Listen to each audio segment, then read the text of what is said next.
What's up, guys? Doc Ito here with your Alita update. The doctor is in.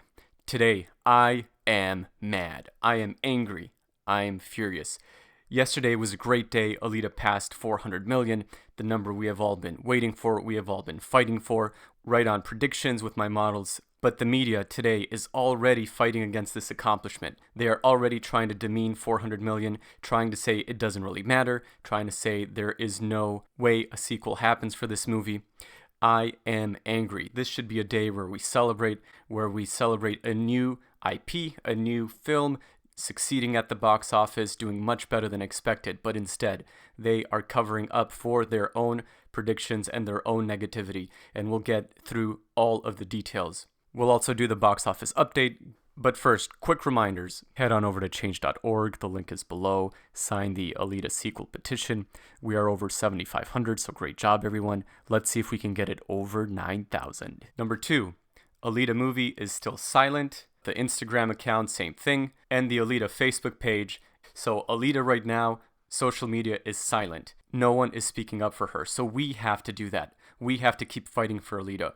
We do not stand by in the presence of evil, and we will not go quietly. They don't want a sequel. We will fight for a sequel. Now, remember, we will do this respectfully. We will not put down others. We will not put down other movies. We don't need that. Alita is awesome enough, is amazing enough that we don't need negativity. She is positive. She is a force for good. And the third reminder is to remember to like and subscribe so we can keep giving you these updates and Doc Ito can keep bringing these free repairs. So this is the reason why I'm angry. Scott Mendelson, our good friend Scott, wrote an article today praising Alita, talking about how great it was that it passed 400 million, saying that it is well on its way to... nope, he didn't. Alita Battle Angel box office, why 400 million worldwide isn't big enough. Wait, what? You're already belittling it in the headline. And this is where we get into something kind of interesting. When I saw this article earlier this morning, it was a little bit different because these stealth edits happen all the time where articles are changed after the fact. I think the initial way this was written really says something about Scott and about the media's attitude toward this movie. Thankfully, Alita Movie _ on Instagram posted the actual words that were up 5 hours ago. And the difference is these two words right here. But yeah. A journalist actually started a sentence with but yeah. And I don't care so much about the grammar issues with this, but it just shows how dismissive he is of this movie. So think about what he's actually saying. This happened Sunday, but yeah, Alita passed 400. The film is essentially finished. But yeah, the film is essentially finished. That's his point. But we'll go through this article because there are so many other things where this is just unfair. The sci-fi action film opened just a little bit better than expected in North America and earned just a little bit more overseas than anticipated. So in the second paragraph, twice, he's saying the film did just a little better than expected. Well, the movie was supposed to make a max at the US of 45 to 50 million and was on track to be a $200 million flop. So right now, we're at 400 million. Is 400 million just a little bit more than 200 million? Alita was supposed to make 25 million at its opening weekend. But Scott, you said it tops the box office with a promising 42 million weekend. I guess 68% above estimates is just a little bit. But now, once the movie has continued to do well, it's just a little bit better. So this is how the media sets expectations. And if you look, it works. Because look at this fan account. What was their impression? We may not get a sequel. We need to see him again. So by framing the facts in a different way, they are able to change someone's impression of an article and make the opposite conclusion from the same facts. And this is egregious. You are a journalist. You are not someone with a blog. You are working for Forbes. You're supposed to be straight and just present things as they are and make an honest analysis. The Fox release is looking at an 84 million domestic cum. So he's saying the movie's going to finish with 84 million in the US. That makes no sense. My model, which has been quite accurate, predicts it finishes about 86 million. It's already at 84 million essentially, and is still in 1,400 theaters. You're telling me this movie's gonna make no more? I mean, I'm just a guy on the internet with an Excel spreadsheet.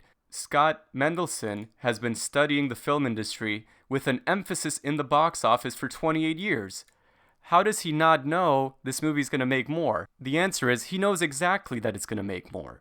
But for his article, it doesn't matter. No one's going to come back to check if this number is right.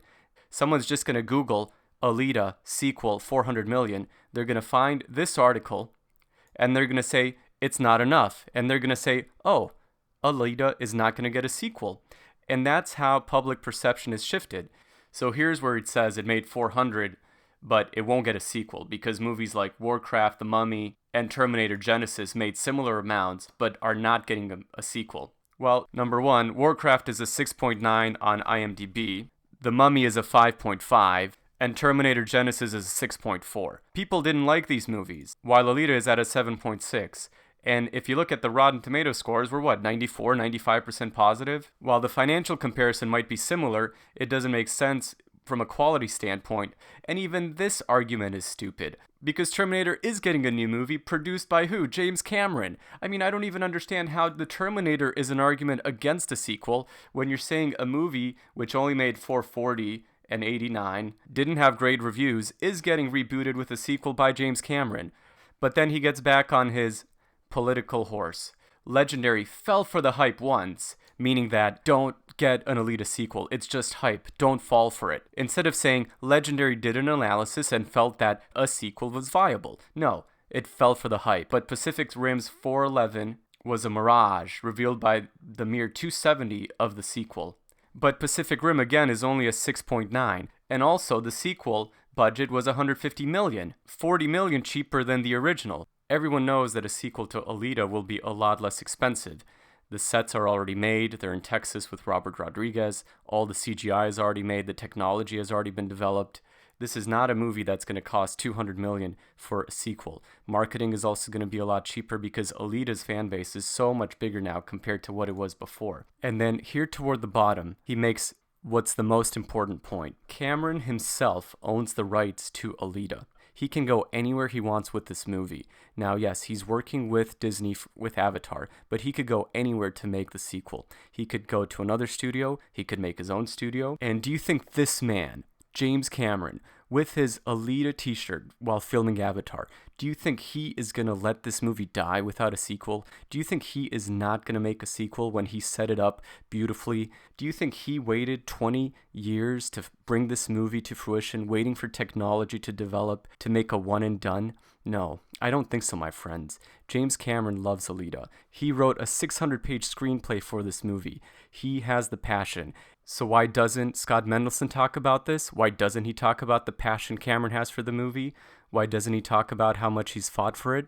I don't know. It seems like a fair analysis of whether a sequel or not will happen should include all of that, which I really don't understand because his review of the movie was not that negative, so he keeps going with bad points. Alita showed little signs of expanding its audience on the second go-around. Are you kidding me? Have you seen the amount of passion for this movie? Did you see the Rotten Tomatoes tweet about the favorite movies being taken over by Alita? This fanbase is so passionate and growing by the minute.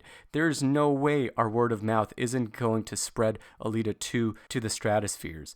Edge of Tomorrow, which had a $180 million budget and only made $370, meaning it made less than Alita, is getting a sequel. But even here, he's already dismissing Edge of Tomorrow 2 like another Pacific Rim uprising in the making. What's the difference here? Edge of Tomorrow was awesome. It's a 7.9 on IMDb. People love this movie. If it's a good movie, people will absolutely love to go for a sequel. Anyways, I'll stop talking about Scott Mendelson, but this was a hit job. This was a hit job against the sequel designed to look as fair analysis, and that's just unfortunate. So let's take a quick look at the numbers. Monday was 142,083. This was a 34% drop. This is a great drop week over week, which is the best Monday we've had over a month. In China, 42,900 in line with estimates. Foreign, I estimate 92,000. Tricky to do. Foreign numbers were much better last week, so I revised these numbers up. I think we made about 300,000 today for a total of almost 84 million in the US, 133 million almost in China. And overall, I think we're at 400.3. I think we crossed 401 million on Thursday. We'll finish with about 86.5, a little over 133 in China, and almost 404 overall. So remember to keep fighting for Alita on social media. Continue to tell your friends. We do not stand by in the presence of evil. Even with her media accounts quiet, we will fight for her. Remember to like and subscribe, and we'll see you guys tomorrow with another update. Doc out.